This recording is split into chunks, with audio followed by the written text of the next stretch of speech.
来，乡亲啊，继续来看这件，这是出名的主持人吴美人虞美人，去年参选到立委，结果即摆互选前的幕僚来指控，讲无付予伊选举期间的加班费，至少有70万，甚至嘛无帮工读生来保劳健保。吴美人是来背回讲，当时就已经讲明无加班费，若劳健保，伊讲这个工读生当时应聘就讲家己已经有劳保，所以无需要中户过来投保。吴美人讲，若有唔对，一定会改。真的有积欠加班费这个部分吗？就你自己目前这个了解中，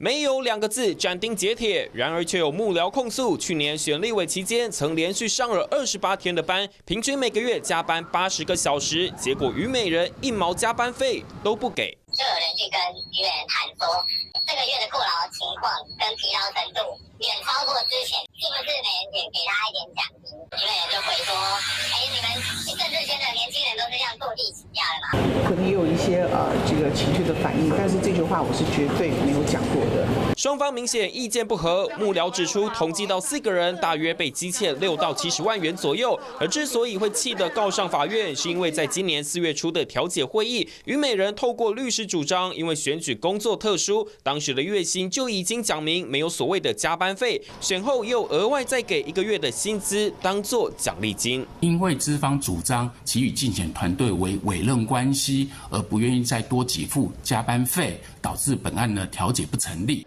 另外，虞美人被控诉的还有最基本的劳健保，不止没依法替工读生投保，甚至要求工读生签切结书，表明是自愿放弃，最后被劳保局裁罚。健保那个我们已经去补了，就有一个是应该是有一个，我们如果有错，我们一定会改，我们也会这个不会亏待我们的年轻人。你刚刚说有错就改，是指加班费跟签切结书这2件事吗？这是我的一个态度。第一个，我没有参选过，所以有很多的这个事情我并不是这么的娴熟。虽说不会亏待，但团队内已经有人受了伤害。而新闻彭冠霖、张科台北报道。Hello， 我是林仙怡。想要抢先掌握最及时的新闻资讯吗？赶快订阅、按赞、开启小铃铛，锁定华视新闻 YouTube 频道。